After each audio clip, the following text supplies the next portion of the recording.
पंद्रह अगस्त 1947 का वो दिन जब हमारा भारतवर्ष ब्रिटिश राज्य से और दूसरे साम्राज्यों से स्वतंत्र हुआ।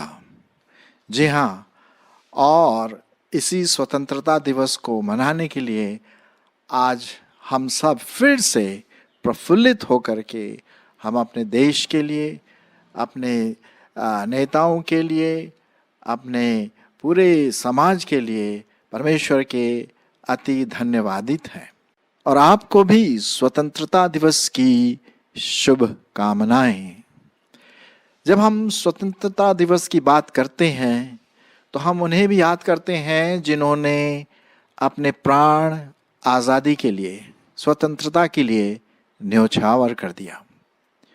वो सिपाही जो हंसते हंसते अपनी जान की कुर्बानी दे दी, हम उन्हें भी याद करते हैं। और तभी हमें ये स्वतंत्रता मिली। ब्रिटिश राज्य के दासत्व से हमें स्वतंत्रता मिली। इस स्वतंत्रता के साथ साथ हमारी कुछ रिस्पॉन्सिबिलिटीज भी हैं, कुछ जिम्मेदारी भी हैं। हम उन जिम्मेदारियों को, उन रिस्पॉन्सिबिलिटीज को बखूबी निभाएं और अपने देश की सेवा, अपने समाज की सेवा और हर व्यक्ति को अपने प्रेम को दिखा सकें। हम अपने देश के लिए प्रार्थना करें, अपने देश के सिपाहियों के लिए प्रार्थना करें, हमारे देश के जो नेतागण हैं और जो डॉक्टर्स हैं और जो जगह जगह अलग अलग तरीके से काम कर रहे हैं, डिफेंस में हैं और मेडिकल है और इंजीनियरिंग डिपार्टमेंट है, सब जगह जो बड़े बड़े अधिकारी हैं, हमारे सीएम, डीएम, हम उन लोगों के लिए भी प्रार्थना करें कि परमेश्वर उन्हें और सूझबूझ दे कि वे हमारे देश को, हमारे जो संविधान दिया गया है उस संविधान के आधार पर आगे बढ़ाए और दुनिया में, पूरे संसार में भारतवर्ष का नाम ऊंचा लहराता जाए। इन सब रिस्पॉन्सिबिलिटीज को याद रखते हुए एक अच्छे नागरिक बने। जो भी हमें आज्ञा दिया है, नियम है, लॉज हैं, उनको हम पूरी तरह से फॉलो करें, उसका अनुसरण करें। तभी हम कह सकते हैं कि हमें सचमुच में स्वतंत्रता मिली है। इसके साथ ही साथ जब हम देश की स्वतंत्रता के बारे में बात करते हैं, उससे भी और इम्पोर्टेंट, महत्वपूर्ण स्वतंत्रता है, वो है पाप के दासत्व से भी स्वतंत्रता की बात हम कर सकते हैं। कहने का मतलब, हमारा जीवन जो पापमय से भरा था, वो हमें स्वतंत्र होने की जरूरत है और उस स्वतंत्रता को देने के लिए हमारे प्रभु यीशु मसीह ने अपना बलिदान किया क्रूस पर। जी हाँ, 2000 वर्ष पूर्व। और वो बलिदान इसलिए हुआ ताकि हम पाप से मुक्त हो जाएं, पाप के दासत्व से हम मुक्त हो जाएं और अपनी जो रिस्पॉन्सिबिलिटीज हैं हमारे देश के प्रति, समाज के प्रति और एक दूसरे के प्रति, और भी पूरी निष्ठा के साथ उसको पूरा कर सकें। जैसे कि जिस प्रकार हमारे देश की स्वतंत्रता पाने के लिए हजारों लोगों ने अपनी जान की आहुति दी, उसी प्रकार से पाप के दासत्व से छुड़ाने के लिए प्रभु यीशु मसीह ने अपना बलिदान किया। क्योंकि पाप की मजदूरी मृत्यु है और प्रभु यीशु मसीह जो हमारे लिए बिचवाई करने वाला है, हमारे पापों को क्षमा करने वाला है, वो हमें पाप से मुक्त करता है। और वो न सिर्फ हमारे लिए बलिदान हुआ, लेकिन तीसरे दिन मुर्दों में से जी उठा और आज वो जीवित परमेश्वर है। इसी बात को याद रखते हुए मैं आपके लिए कुछ पदों को पढ़ूंगा और आशा है कि आप, जो हमारा आज का शीर्षक है दासत्व से स्वतंत्रता की ओर, उस पर हमारा ध्यान केंद्रित रहेगा। यहाँ पर लिखा हुआ है यूहन्ना रचित सुसमाचार और उसका 8 अध्याय 31 और 32 पद। तब यीशु ने उन यहूदियों से जिन्होंने उस पर विश्वास किया था कहा, यदि तुम मेरे वचन में बने रहोगे तो सचमुच मेरे चेले ठहरोगे और सत्य को जानोगे और सत्य तुम्हें स्वतंत्र करेगा। और वो सत्य कौन है? वो सत्य प्रभु यीशु मसीह है। जब उसने कहा, यूहन्ना उसका 14 अध्याय 6 पद में, मार्ग सत्य और जीवन मैं ही हूं, बिना मेरे द्वारा कोई पिता के पास नहीं पहुंच सकता। तो जब हम प्रभु यीशु मसीह पर विश्वास करते हैं तो वो हमें पाप से आज़ादी दिलाता है, दासत्व से स्वतंत्रता दिलाता है, गुलामी, जो पाप की गुलामी है उससे हमें आज़ाद करता है। और हम एक ऐसे सिटीजन बन जाते हैं, नागरिक सिटीजन्स बन जाते हैं स्वर्ग के, जो परमेश्वर की महिमा अपने जीवन के द्वारा, अपने बोल चाल के द्वारा हम दूसरों तक पहुंचाते हैं।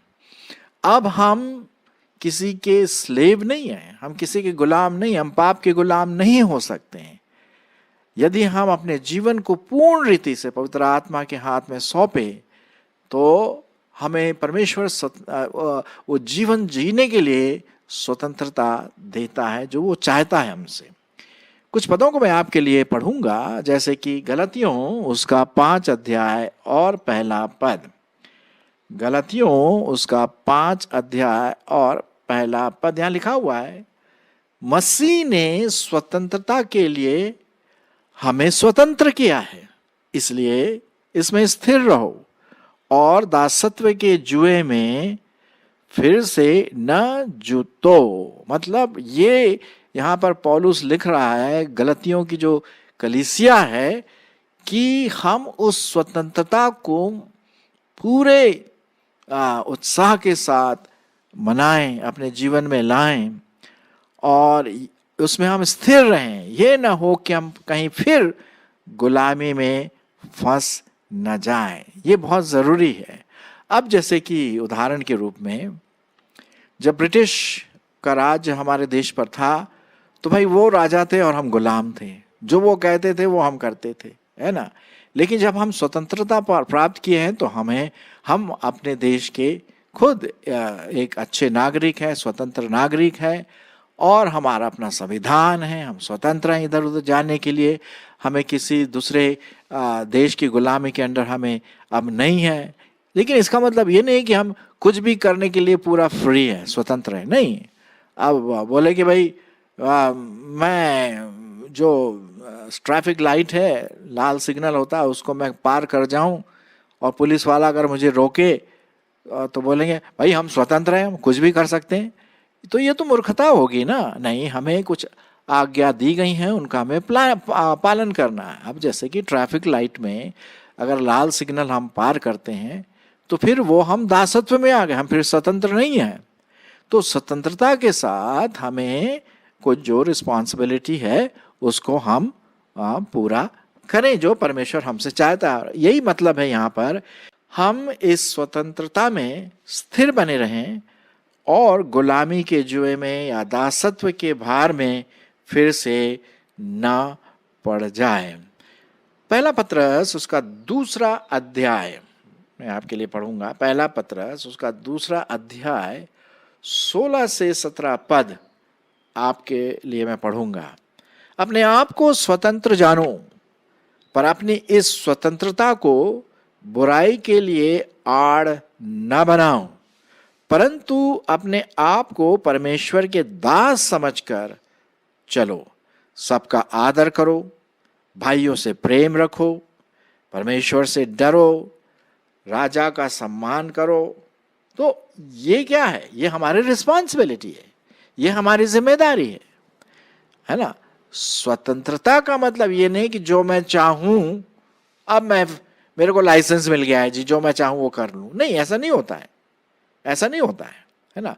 जैसे मैंने कहा, स्वतंत्रता के साथ हमारी रिस्पॉन्सिबिलिटीज आती हैं। हमें आदर करना है, सबका आदर करना, अपने से बड़ों का आदर करना है, माँ बाप का आदर करना है, हमारे कलीसिया के लोगों का आदर करना है, अपने पड़ोसियों का आदर करना है, भाइयों से प्रेम रखना है, परमेश्वर से डरना है, क्योंकि उसी ने तो भैया हमें स्वतंत्र किया है, तो उसका तो भय मानना है ना। और अपने गवर्नमेंट का, जो हमारे देश में जो गवर्नमेंट है, सरकार है, उसका भी हम आदर करें। हो सकता है हमारे अपने अपने अलग अलग विचारधाराएं ज़रूर होंगी, ऐसी बात नहीं, लेकिन बाइबल बताती है, परमेश्वर का वचन कहता है कि हम अपने सरकार के अधीन रहें। जो भी वो लॉ बनाते हैं, नियम बनाते हैं, हम उसको पूरी रीति से उसका हम अनुसरण करें। ये तो बाइबल बताती है ना।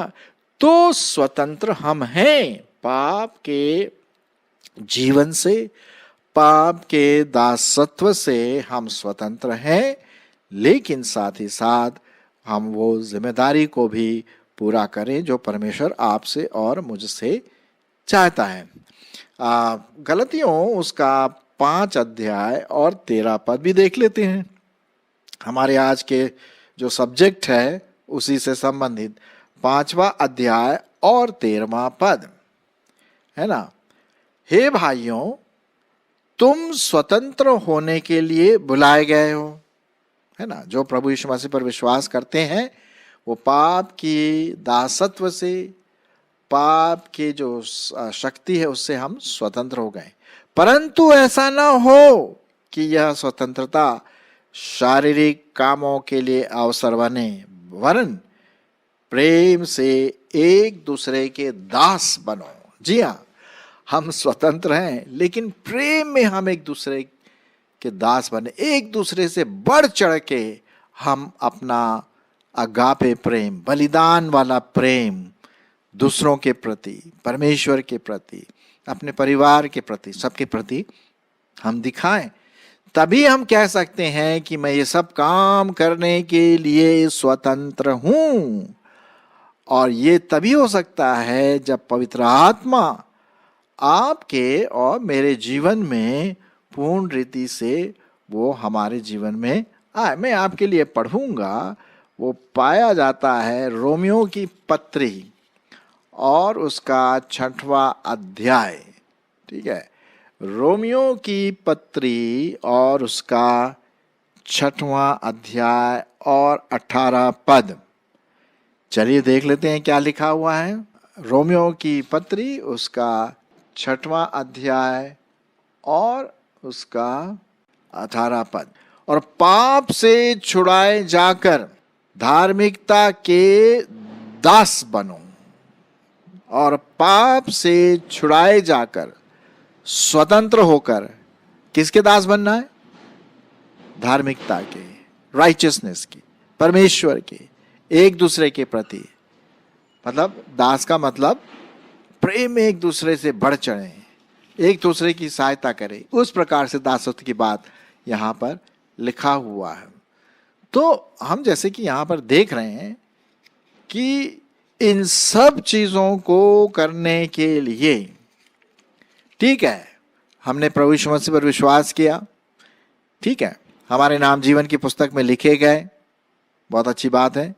अब हम स्वर्ग की ओर जा रहे हैं। जब मेरी मृत्यु होगी, आपकी होगी, तो आप स्वर्ग में जाएंगे यदि प्रभु को ग्रहण किया। लेकिन इस जीवन में रहते हुए जब हम अपने भारतवर्ष में हैं तो हमारा जीवन एक आदर्श का जीवन होना चाहिए कि नहीं, है ना। और इसके लिए मुझे परमेश्वर की सामर्थ्य चाहिए। अब वो सामर्थ्य कहाँ से आएगी भाई? वो सामर्थ्य आएगी पवित्र आत्मा के द्वारा। पवित्र आत्मा वो आत्मिक सामर्थ्य है जो मुझे जीने के लिए, आत्मिक जीवन जीने के लिए, आत्मिक स्वतंत्रता को एंजॉय करने के लिए, उस रिस्पॉन्सिबिलिटी को पूरा करने के लिए मुझे सामर्थ्य देता है। अब उदाहरण के रूप में हमारे यहाँ बिजली है, इलेक्ट्रिसिटी है, और फैन है, बल्ब है, सारी चीज़ें हैं। अगर समझ लीजिए जब अगर बिजली चली जाती है तो सब बस खत्म हो जाता, अंधियारा हो जाता है, फैन बंद करना बंद कर देता है, मतलब हर चीज रुक जाती है। क्यों?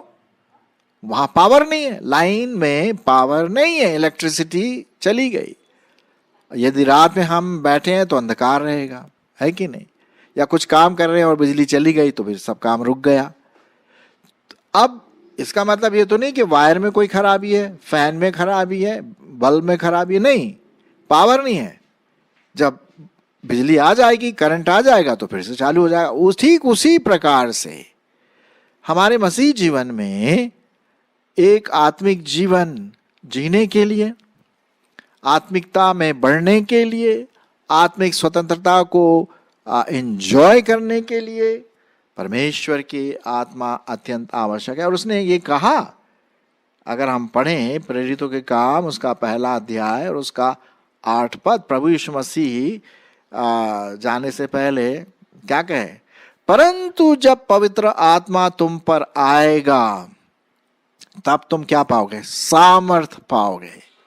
सामर्थ पाओगे, पावर, वो अथॉरिटी, पावर, वो पवित्र आत्मा हमारे जीवनों में, हमारे विवेक में, हमारे मानसिकता में, पूरे व्यवहार में आ जाता है। जैसे कि आप समझ लीजिए बिजली का करंट आ गया है, बिजली आ गई तो क्या होता है, फिर सब चलने लगता है, बल्ब जलने लगता है, फैन चलने लगता है, मशीन चलने लगती है, पावर आ गया है ना। एकदम से हम उसको पावर को देखते तो नहीं है लेकिन आ जाता है करंट। उसी प्रकार से पवित्र आत्मा हमारे जीवनों में जब आता है और हमारे जीवन के नियंत्रण रहता है, हमारी बातों में, व्यवहार में, सोचने समझने में, कल्पनाओं में, हर प्रकार से जो हमारा आत्मिक जीवन है, तो भाई उसमें परमेश्वर के कार्य तो प्रकट होंगे ही, बिल्कुल होंगे। तो जब पवित्र आत्मा का सामर्थ आएगा तब हम दूसरों को गवाही दे सकते हैं, है ना। तब तुम सारे जगत में मेरे क्या होगे, गवाह होगे, बोलने के द्वारा, टीचिंग के द्वारा, प्रीचिंग के द्वारा, और साथ ही साथ जीवन के द्वारा हम क्या होंगे, गवाह होंगे। और यही बात हम देखते हैं एक और जगह पर जो मैं आपके लिए पढ़ना मांगता हूं, इसी से संबंधित, कि किस प्रकार से हमें, मुझे और आपको पवित्र आत्मा में सामर्थ होना है। और वो होगा जब पवित्र आत्मा मेरे जीवन का कंट्रोलर है, नियंत्रक है। हाँ, वो सामर्थ, पवित्र आत्मा का सामर्थ मेरे जीवन में क्या है, नियंत्रक है। 18 पद इफिसियों उसका 5 और 18 पद में क्या लिखा हुआ है, और दाखरस से मतवाले मत बनो, क्योंकि इससे क्या होता है, लुचपन होता है, उल्टी सीधी बातें होती, उल्टी सीधी बातें होती, पर पवित्र आत्मा से परिपूर्ण होते जाओ और आपस में भजन, स्तुति गान, आत्मिक गीत गाया करो और अपने अपने मन में प्रभु के सामने गाते और स्तुति करते रहो, है ना। और सब बातों के लिए हमारे प्रभु यीशु मसीह के नाम से परमेश्वर पिता का धन्यवाद करते रहो और मसीह के भय से एक दूसरे के अधीन रहो। देखिए, यह है पवित्र आत्मा के सामर्थ का काम, जो हमारी स्वतंत्रता को पूरी रीति से हमें उसमें जीने के लिए सहायता करता है ना।